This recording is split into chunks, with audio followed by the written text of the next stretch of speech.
Okay, so we are 1 week out from my photo shoot.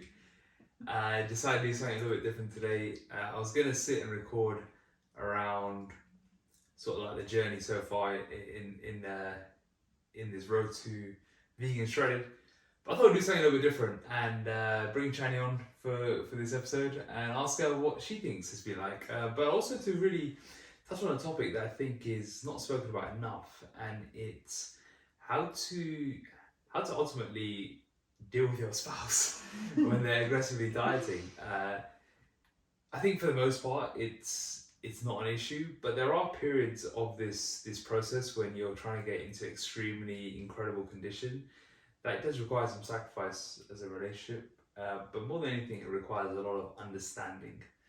So talk me through how you found the last 3 months, but especially the last couple of weeks where I've gone from feeling, looking, and performing at my best, and that sweet spot, to, let's be honest, The Walking Dead. As I've really pushed it to another level and taken myself to a level of extreme and condition that I've never been at before. So, yeah, what do you think? So you touched on the 3 months. Firstly, I'd say you're right in saying it's been very more the kind of recent weeks. Yeah. And it's really funny because when I speak to your family about it, and they've gone through it with you, they lived with you back in the day when you did it in 2019 and in 2016, 17. Yeah. And they know it so much better, and they know what to expect of you. Whereas I've never lived with you when you've done this. The last time when you did it in 2019, we saw each other maybe once or twice a week, if that, during this stage. So I feel like I got the best of you during that day. But now it's very different when we've been obviously living together and experiencing this in a different way. So I'm seeing you as you wake up throughout the day. The energy levels have really dipped over the last 2-3 weeks, I'd say. Obviously you'd say that as well. Yeah. And it's been different for our relationships. Obviously I've seen things that have changed, and I guess it's just understanding where you're at, and we talk about it a lot. That's why I ask a lot of questions around what's next or how are you feeling, even though sometimes you're just like, I feel the same. Like, how do you think I'm feeling? I feel the same. It's like, okay, I'm just curious because I've never personally been through this myself, so I'm curious, but also I want to be able to support you in what you're doing. So yeah, I'd say the last 2-3 weeks I've seen a change in not only you like physically, but also the kind of mental change, and it has been one that we've had to talk through in terms of what's going on with our relationship, just so that it's clear and we're open with each other around our feelings. Can you give some examples, especially like maybe the mental changes that you've seen, but also what sort of discussions you want to have? So we always have open discussions, which is good. I think we've talked about checking a lot. So it's been more around, I'd say for me, the changes I've seen are you're quite short. So the tolerance of like conversations, or you'd almost be like, right, come on, get to the point. And you've been, I guess, less playful than you are normally. So you're very to the point, get stuff done, but also the energy levels are quite low as well. So you've been sleeping a lot earlier.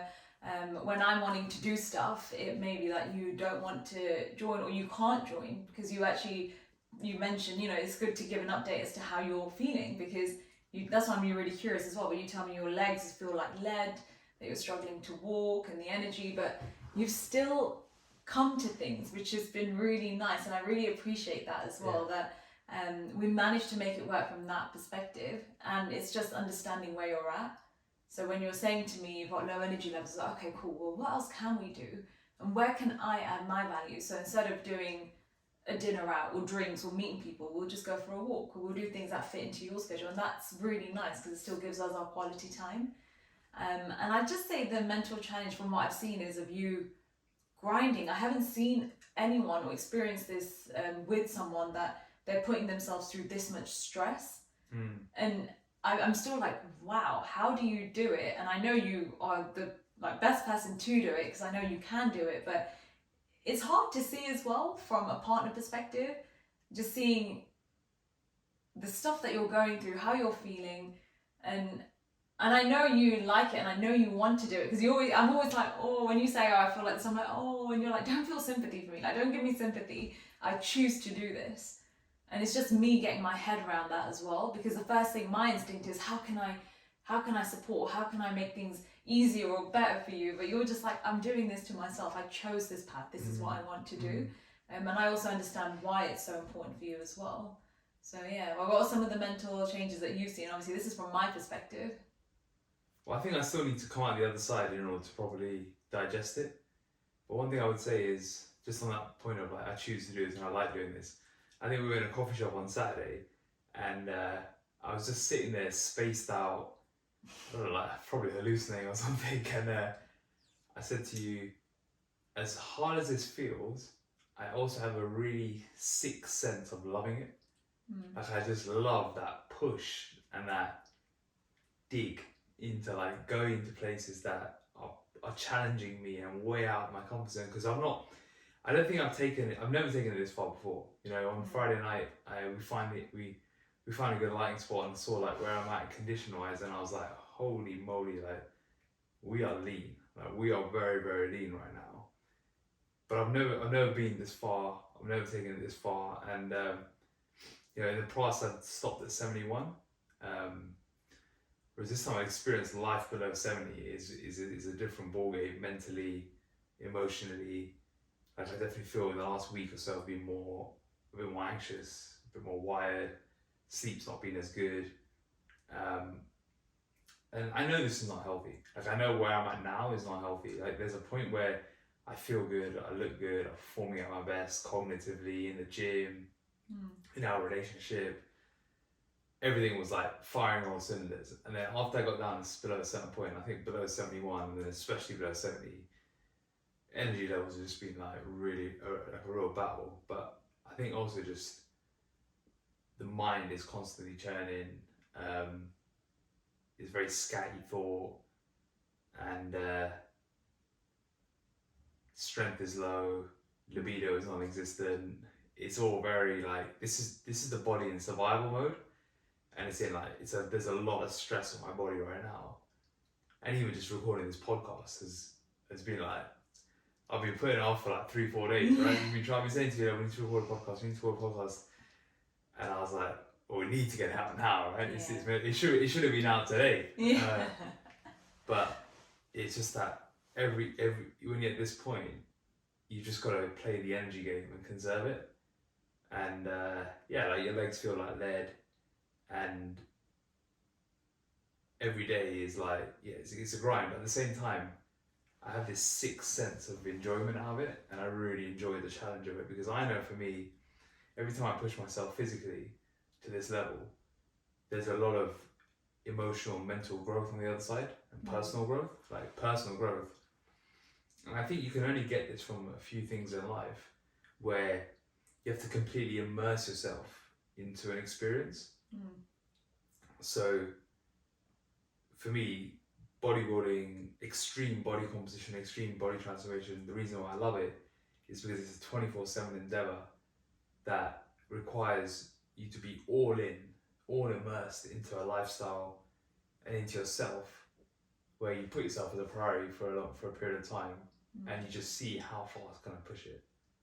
And I think there's a level of personal growth that you can't get from anything else. You can't get from doing quick stints of small bits of personal development. But this is like, you know, we talk about a lot as a team, is like, this is character development, right? This is character building. And I think the reason why people get so much focus, control, and confidence from a journey like this is because you're having to do things you've never done before. You have to push yourself in a way you've never done before. And it kind of led to a conversation we were having on Saturday around like personal growth and physical challenge, and, you know, would you do something like this? And I think where we landed on was, it's probably not conducive just because from a muscle perspective, but also a hormonal perspective, like going to this level of extreme isn't something that worth doing from a body composition perspective. But then we got chatting around, you know, what sort of physical challenges have you done in your life, or big challenges you've done where you've had to go all in for a period of time and then experience personal growth on the other side. And you had a few cool examples that I think will be useful to share here. Yeah, so firstly, I wouldn't do what Akash is doing. So in terms of this body composition, dropping weight, etc., like I've never been interested in doing something like But that, just to just more confirm, from by a the way, health perspective. Yeah, just to confirm, we're talking about extremes. Oh, extreme, yeah. Extremes. And I think for the extremes isn't for everyone. Yeah, because I remember I asked my coach around, okay, well, if I was to do a photo shoot, how much, what weight would I need to be at? And the response I got was I'd need to drop about 6, 7, 8 kilos. And I was like, oh my God, because I feel at my best right now. And I was just thinking, wow, to drop to that level would just be, very just difficult. Just add some caveats on that though, like just put some caveats for people to understand is you're already at a really good sweet spot right now. Yeah. For you to drop that much weight, you'd be quote unquote shredded, but you don't have the muscle mass to carry it. So you just end up looking skinny and gaunt, and it wouldn't look good at all. It'd wreck you hormonally. And I think for that level of extreme body composition is only for a few people. It's only for people who've got that muscle mass base and foundation. So just an important caveat for me to add in there. But go on. Yeah, so that's why we decided I'll just stick with what I'm doing now with my muscle building. And then it led to the conversation around, okay, well, personal growth and would I do some kind of physical challenge? Because I've never really been into sports or physical activity. I only recently joined, I say recently, but it's been about a year since I've been in the gym.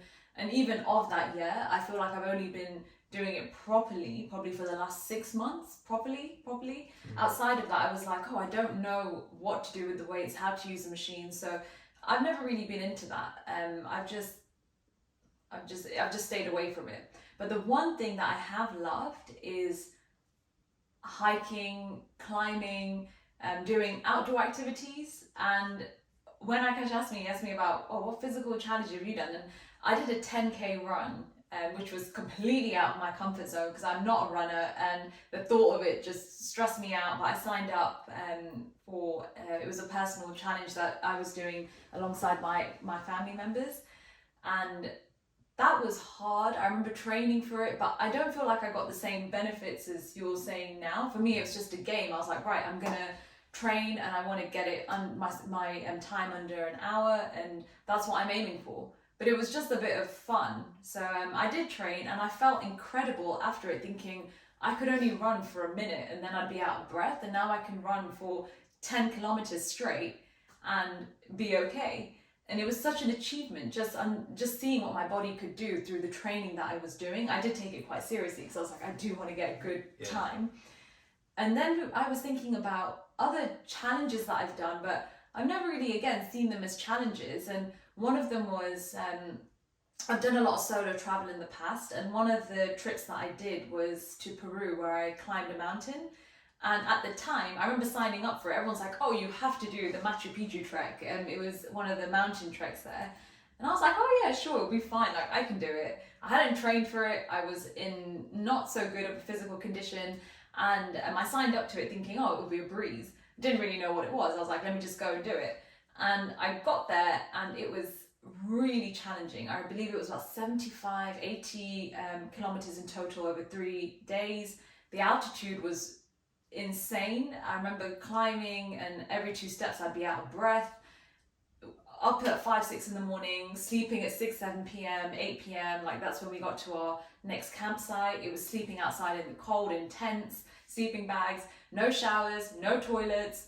It was just a completely different experience for me. One of my favorite experiences though, that's definitely something I'd say. And it really built me as a character, because I remember on day 1, as I was climbing, and I reached a point where I was like, I just sat down on the like mountain, and I was like, I can't do this anymore. This is too difficult. I just almost like broke down on the mountain. Like, I can't do this. And a couple of my friends came up to me and they were like, they supported me through it. They were like, you can do it. Like, keep going. We've got you. In fact, they were ahead of me. So they came back to me and they were like, come on, let's go. They sat down with me. We talked it through. And then I was like, okay, I can't go back down. The only way is up. So I continued. I got up and I continued. And there were options there of getting the camels. So you could get a camel up to the top and back down as well. But I was so adamant. I was like, I've chosen to do this. Didn't know what I was getting myself into, but I did it. And it was an incredible experience. I don't think I've ever put my body through something like that before.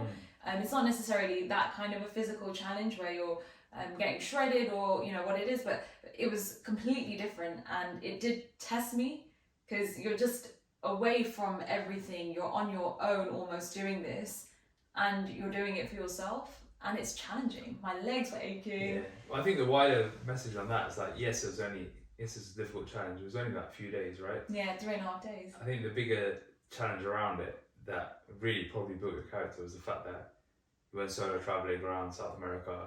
Oh, all of that as well, yeah.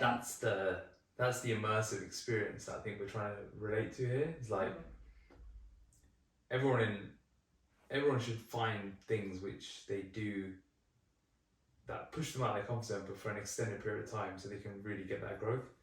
And for you, I think where we landed on for you is that it's the solo traveling, it's moving to new cities and over a weekend, not knowing anyone. I think these would be some cool things to share, because people might think, oh, you just need to go and get bodybuilding shredded to experience what Akash is experiencing from a personal development perspective. But I think there are other immersive experiences that are, yes, physical, I think should be always part of that repertoire, but there are other ones as well. Yeah, so I think solo travel, the one that you touched on, is my biggest one. That's been the biggest character build, and I was afraid to do it at the start. I remember when I was 20 and I was like, oh my God, do I really want to do this for myself? And there's so many unknowns, and the big thing that we said is the overarching theme is coming out of your comfort zone, trying new things, doing something different, and that's the challenge.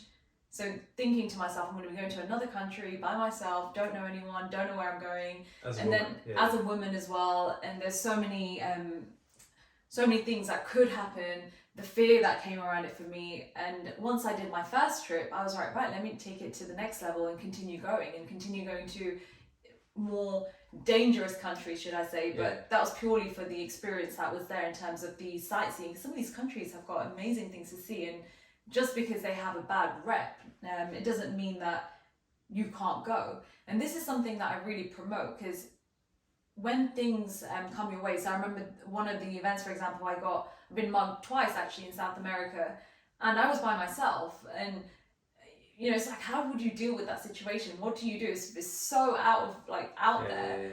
And that's what really built me. All of the things that I went through, all of the new activities that I did there, and saying yes to things, meeting new people from all over the world. This experience was huge for me. And then outside of that, coming... what was that thing you said you did in Honduras, or you ran across the border? Oh gosh. What was that thing? Yes, I was in Central America, and I was crossing borders, and I was by myself yet again. And there's no man's land, and in no man's land, there's two almost like big fences and just people with guns.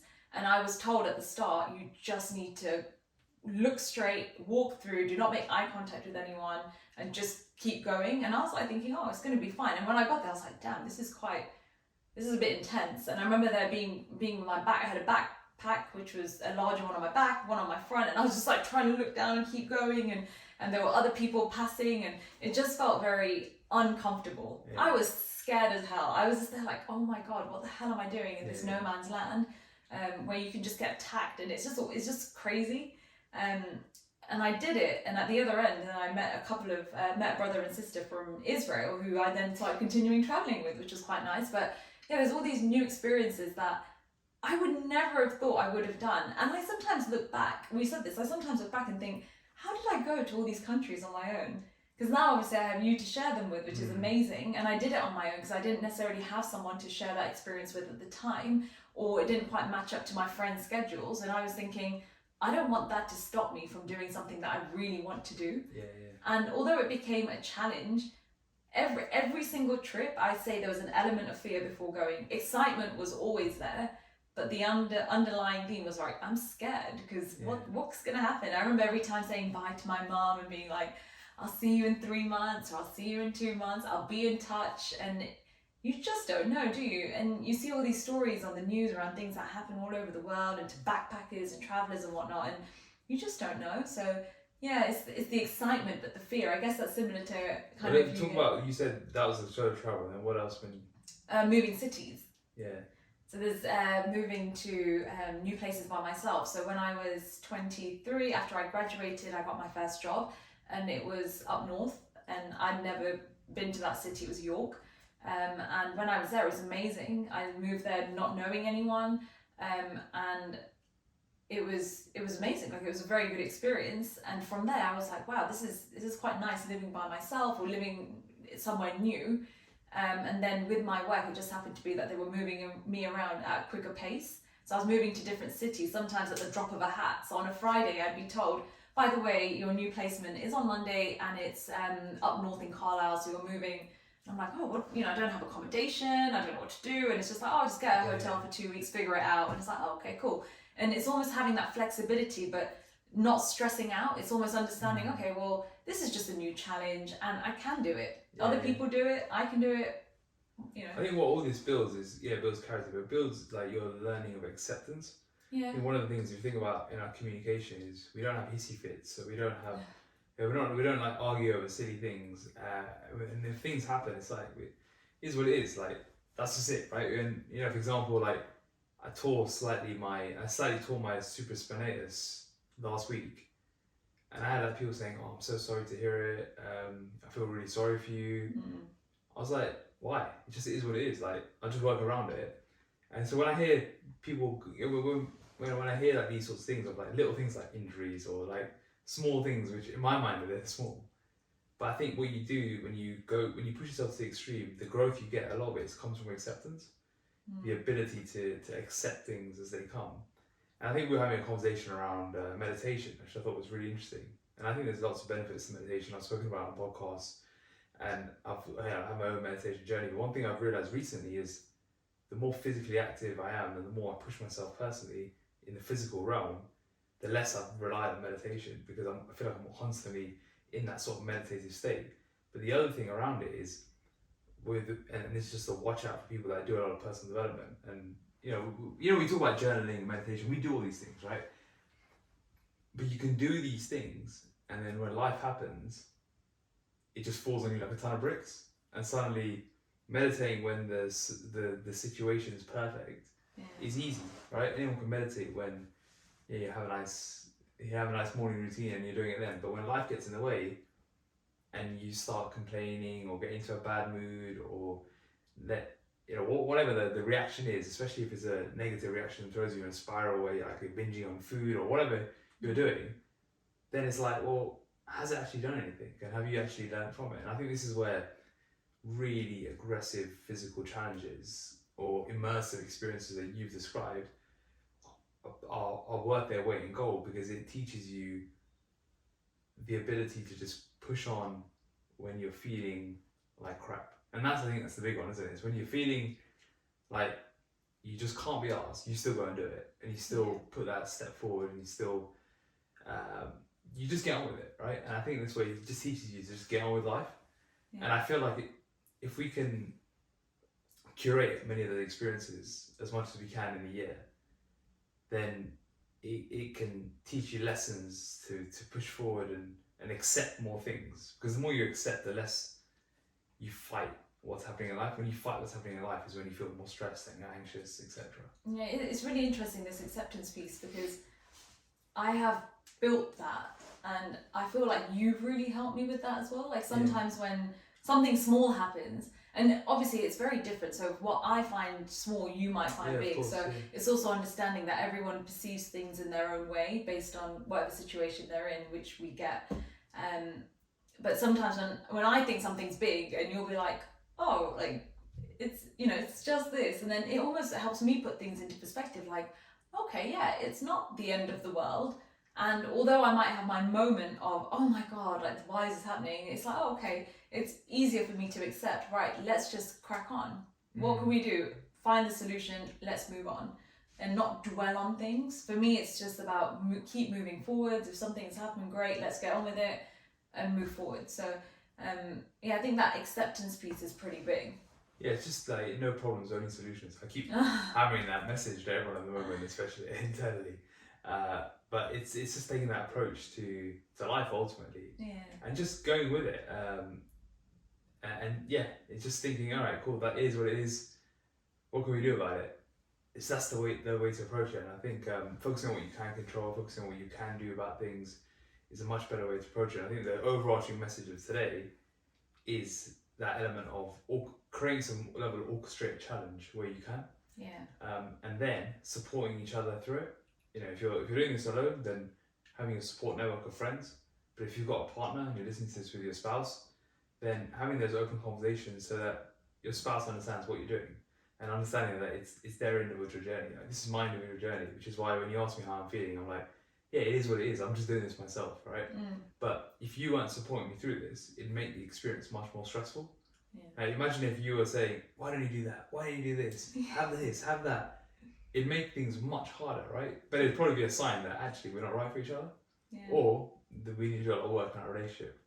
And I think that's why I always find these sorts of things can highlight flaws in a relationship, but also strengths. And it can allow you to double down on it if you're open-minded from both sides. Yeah, because one of the things you asked me the other day was, do you resent what I'm doing, that I'm dieting and shredding, and I was like a bit like, no, why would I resent it? And knowing why you're doing it, and in fact, you could be doing whatever. You could be doing a marathon. You could be wanting to do whatever it is, and I'd be there being like, okay, cool, like let's get you there, let's do it. What do you need from me? And it's a different attitude, right? Like, I feel like you don't need me to be saying, you know, it's me understanding what you're going through and accepting it and helping you through that. Because I think to myself, not what I'm going through, what I'm doing. What I'm doing. There we go. What you're doing. Through anything. Well, for me, I'm just like, oh, you're going through. Yeah, exactly. What you're doing. And I like to think that, and I know that when I do something, or when I'm going through something, when I'm doing something, you will also be there to support me. So it's not just a one-way street, and you have done that in the past. You're always there, and that's what I think works really well. And you talk about it as well. We talk about it. We see, okay, well, we talked initially at the start of this podcast around the challenges on a relationship, or the strains that it can have in terms of low energy. You talked about libido. You talked about just not being as social or fun within the relationship, and that's okay, because it's almost like a short-term thing that you're doing. I know this isn't going to be for the next 2-3 years, which would then potentially change things or change our approach. It's a short period of time. It's a very short period of time that you're doing it. You say 3 months, and yet it only feels like it's been the last 2-3 weeks that it's impacted anything. If that, it's not even a huge impact. And what I would say is, the best thing on it is that at least I understand, because not everyone will. So for example, you came out, so we went out to see some of my family members a couple of weeks ago, and last week it was, and quick time's flying, and I told them beforehand that, okay, look, Akash is dieting, he's going to be low on energy, blah blah blah, and they were like, yeah, okay, cool, that's fine. I just want to also caveat, this is not like normal body transformation for most people. I've only started these sorts of things, and the reason why I caveat is because for most people who just want to get beach lean, or most people who just want to get into decent shape, they don't need to do any of this. And this won't even be experienced.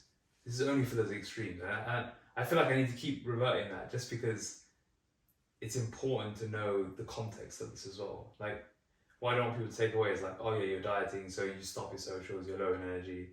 Dieting doesn't mean low energy, but extremes is not the normal dieting. Go ahead. So we went to see my cousin. I'm not defending myself here either. I'm just being clear. No, that's fine. I went to see my cousin. I think in the last couple of weeks he's been having this thing where he zones out a little bit. Firstly, we walked for an hour, which was already a bit of a challenge, right? So you were really happy when we got to the end of the walk, and you're like, oh, I made the walk, and I was like, yay, like great, it was good little challenge, and good, you know, we did it. And then we got to see my cousins, and when I see my family, we're all very hyper, I'd say. Very extroverted. Yeah, very extroverted. We love hanging out and seeing each other. So it was very high energy in the room. And I know there were moments where you were just kind of like in your zone. And at the end of the day, they got it, because I told them before, and they got it. But I think one of my cousins who was there, like Akash whipped out with his Tupperware container, and it was like, oh, well, you know, what's that? But not everyone will, and that's okay, right? It doesn't even matter. The people who need to know get it, and that's all that matters. I always say it's the best filter. The best way to really understand your circles and really understand who you enjoy being with, who you don't enjoy being with, is to go on this journey, because you will realize firstly who lifts you up, who pulls you down, but also who you actually want to spend time with. Because when you've got limited energy, that energy becomes very precious, and you only want to give it to people that actually matter. And I think that's a really cool way to sum it up. Yeah, and I'd say that for those who are supporting someone else through this journey, so if your partner or close friend or family member is doing this whether it's dieting to the extreme or dieting in general, it's just, I'd say that you need to really understand their why. So what is it that they're doing and why? And get involved, ask questions, speak to them about it, and be understanding that they're not always going to be at their 100%. They're not going to be potentially the same person who you knew. They may be a bit more short with you or a bit more snappy with you, and that's okay, because you're like the least snappy person. But I think in the last 2 weeks it's been a bit more snappy, and it's almost like, okay, cool, like I just kind of call you out on it, or we just talk about it, and it's like, okay, that it is what it is, and it's not, you don't mean harm by it, it's just where you're at right now. Calling me out on it is good as well, because again, it's all my doing. Yeah, and then you always say, I shouldn't be putting it out on you or anyone else. This is me, I'm doing this to myself. So, Brilliant. So, to sum up, put yourself through orchestrated challenge, or orchestrated suffering, as we like to say. But remember, it's your own journey, and if you're in a relationship, it doesn't need to strain it. If it is, potentially there's some red flags there for you to work on, because it's a really good way to audit relationships, really work on your relationships, and also to not use it as an excuse to let it be strained in any way. So hopefully the tips help from Chandni, and look forward to seeing the final push now. Absolutely.